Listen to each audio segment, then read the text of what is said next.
Hola, muy buenas tardes, noches. Soy Andrea Mondragón, pertenezco al grupo de MCD y en esta ocasión voy a explicarles brevemente con respecto al tratamiento del paciente multiexperimentado en VIH.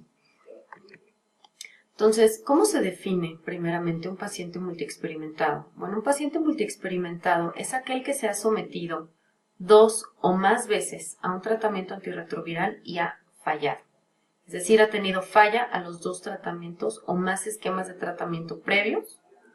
Y bueno, ¿por qué puede ser esto? Puede presentarse en primera habiendo o no alcanzado una respuesta virológica previa o no.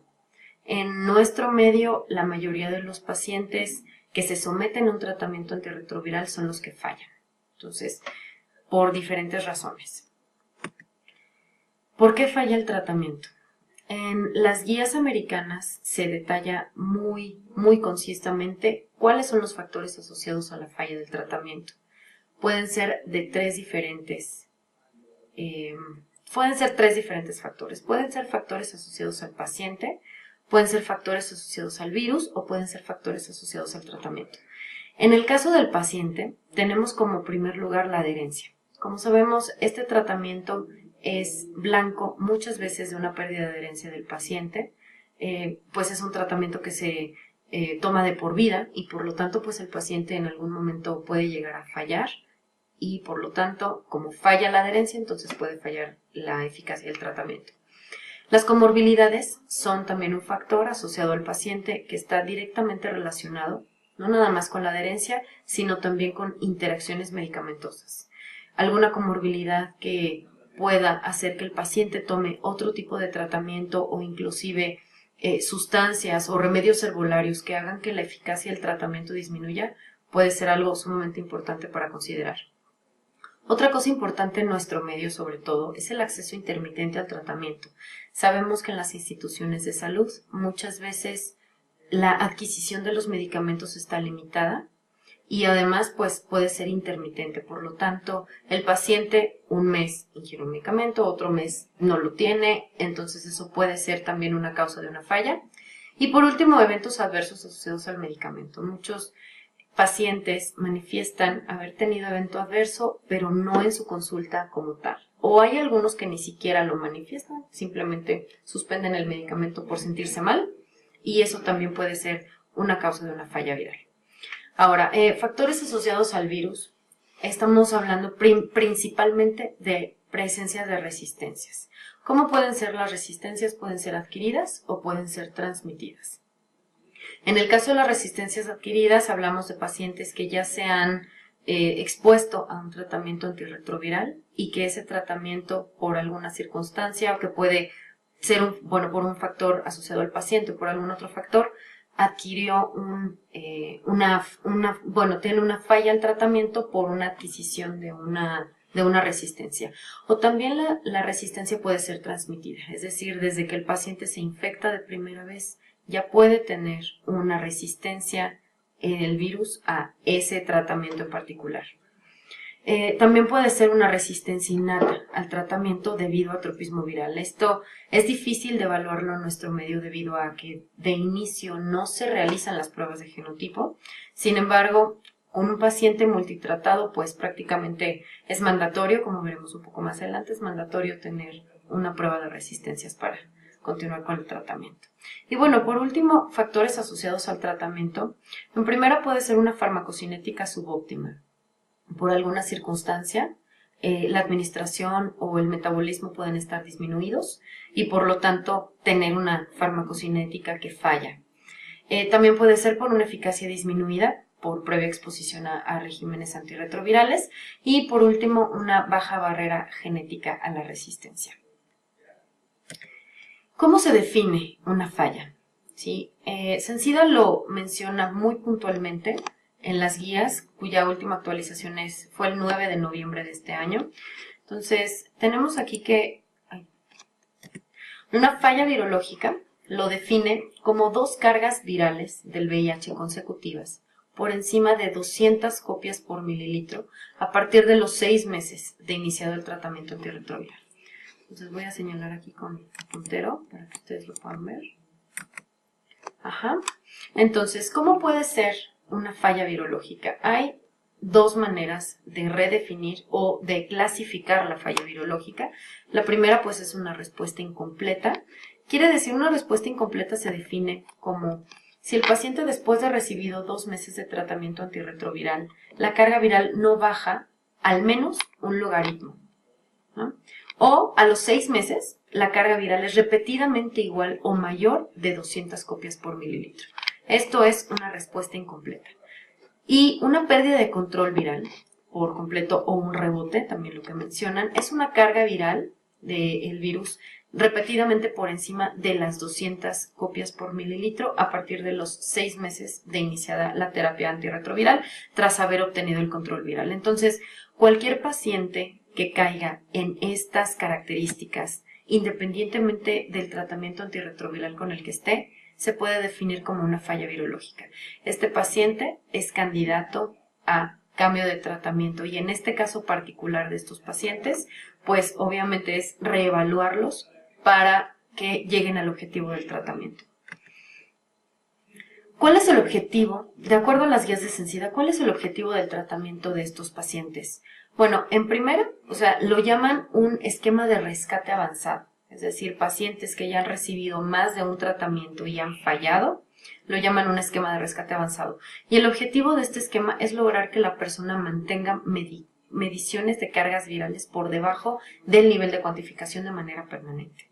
¿Sí? Entonces, es decir, una persona obviamente se intenta rescatar en el momento en el que quieren que la carga viral caiga por debajo del límite de cuantificación. Sencida nos hace también otra observación, que es recomendable que la falla sea evaluada por un médico experto en el tratamiento antirretroviral. Sabemos que este tipo de fallas son muy difíciles de tratar y por lo tanto necesitamos médicos expertos en resistencias o en pacientes multitratados para que nos ayuden a determinar qué nuevo esquema puede ser recomendable para el paciente. Sencida, igualmente en estas guías, coloca una tablita que es muy sencilla, muy fácil, muy simple, muy puntual para el caso de estos pacientes particulares. Entonces, es una tabla que se compone de 8 puntos diferentes, que los tenemos que considerar. En primera, se tiene que contar con una historia clínica completa del paciente. ¿A qué se refiere con esto? Paciente, ¿qué comorbilidades tiene? ¿Qué tratamientos antirretrovirales tuvo? Obviamente. Interrogatorios acerca del apego, súper importante esta parte también. El tipo de intolerancia, si es que hubo intolerancia, o tipo de toxicidad, si es que hubo toxicidad. Explorar interacciones medicamentosas, coinfecciones, desabasto, etc. El punto número 2 es realizar un ensayo genotípico, ¿no? Una prueba de resistencias. Es muy importante realizar esto, sobre todo en pacientes que ya han fallado a más de un tratamiento. Y bueno, aquí nos pone una nota sencilla. Mientras se inicia el esquema de rescate, el paciente se puede mantener en contención. En contención, que es una comúnmente monoterapia con lamivudina o con emtricitabina para evitar la acumulación de mutaciones de resistencia. Esto es importante mencionarlo, únicamente lo menciona la guía mexicana, ¿no? La guía estadounidense no menciona este punto. Punto número 3, no se recomienda la toma de pruebas de resistencia cuando el paciente haya suspendido su tratamiento. Es muy importante que la prueba de resistencia se tome mientras el paciente está tomando el tratamiento que falló. De otra forma, la prueba de resistencias puede salir con un falso positivo o con un falso negativo inclusive. Entonces, con base en el punto número 4, con base en el punto número 3, es importante diseñar y prescribir un esquema de rescate con al menos 2 y de preferencia 3 agentes totalmente activos. Es decir, que no se haya expuesto el paciente a estas familias de antivirales. Importante. Número 5, pues vigilar estrechamente los efectos indeseables, respuestas virológicas. El número 6, en el caso de que en el tratamiento solo exista un antirretroviral totalmente activo como opción terapéutica, se recomienda reservar esta opción para asociarlo en un futuro con medicamentos activos, ¿no? Generalmente en este punto la guía americana, por ejemplo, menciona que se recomienda incluir al paciente en un protocolo de tratamiento de un antirretroviral que todavía esté en fase clínica, ¿no? En fase 2 o fase 3, como para intentar al paciente rescatarlo y no emplear, no generar más resistencia, no emplear medicamentos para generar más resistencia. El punto número 7, cuando la supresión viral no es completa con las opciones disponibles, se recomienda agregar medicamentos como la amibudina o emtricitabina, aunque ya hayan demostrado no tener actividad. Esto, como les comento, es un punto un poco discutible, ya que, bueno, la guía de los Estados Unidos no menciona este punto.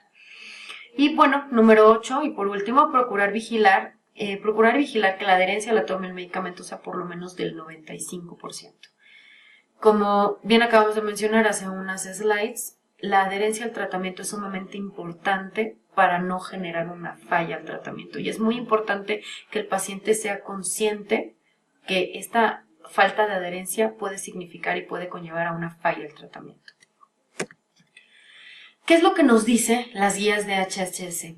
Básicamente nos dicen prácticamente lo mismo, y aquí en este slide nada más les pongo 2 puntos en donde me gustaría puntualizar, ya que bueno, es una diferencia que tienen las guías americanas.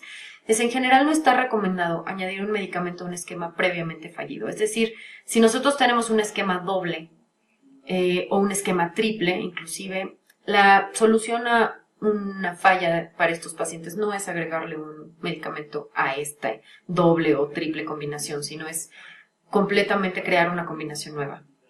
Y bueno, en el caso de pacientes que ya hayan sido ampliamente expuestos a medicamentos antirretrovirales, la supresión virológica máxima puede no ser posible. Este punto se me hizo súper importante porque probablemente un paciente multitratado lo que queramos es llevarlo a menos de 200 copias por mililitro. Sin embargo, pues es muy importante tener en cuenta que a lo mejor no es posible. Sin embargo, lo que se pretende con estos pacientes pues es no disminuir el conteo de CD4, es decir, mantener el conteo de CD4 como está y retrasar la progresión clínica. En la tabla en la guía de los Estados Unidos se pone una tabla, yo la corté, yo la modifiqué un poco, es una tabla en donde viene todas las opciones de tratamiento antirretroviral para pacientes con falla. No me quiero meter mucho más en esto porque no me queda mucho tiempo, sin embargo, pues aquí, y lo voy a marcar con el puntero, hablamos de, ellos lo clasifican muy bien, el tipo de medicamento al que falla, cuáles son las consideraciones de resistencia que se tiene que tomar en cuenta, los regímenes, las opciones de régimen que tiene y el objetivo sobre todo. Es muy importante tener el objetivo, que a lo mejor en estos pacientes no se puede llegar a una carga viral indetectable, sin embargo, pues es importante evitar la progresión de la enfermedad. Y bueno, ya por último, ¿cuál es el papel de raltegravir en pacientes multitratados? Bueno, raltegravir es un medicamento, es un inhibidor de integrasa que ha estado muchísimo tiempo en el mercado y ha tenido muy buenos resultados en pacientes determinados tipos de pacientes. Pues bueno, particularmente en este tipo de pacientes multitratados se tienen 2 estudios. El Benchmark 1 y el Benchmark 2 son estudios fases 3, en donde se incluyeron pacientes con tratamiento previo. Las características de estos pacientes, básicamente pacientes que habían recibido tratamientos crónicos. En cuanto a los comparadores, fue comparado con placebo y lo importante de este estudio es que fue vigilado por un panel de monitoreo y datos de seguridad que afortunadamente nos hizo tener muchísima validez en estos 2 estudios clínicos, ¿no? Pacientes que ya habían tenido tratamiento previo, no se requería un criterio específico de la cuenta de células CD4, los parámetros del laboratorio muy amplios en comparación con la fase 2 de estos estudios. En cuanto a más datos de los pacientes, fueron pacientes con tratamiento previo con falla a su anterior tratamiento antirretroviral actual. La estratificación se hizo inicial de acuerdo a diferentes cuestiones. Sin embargo, pues bueno, se fueron a 2 diferentes brazos de tratamiento, raltegravir 400 miligramos o placebo 400 miligramos. El estudio duró 48 semanas.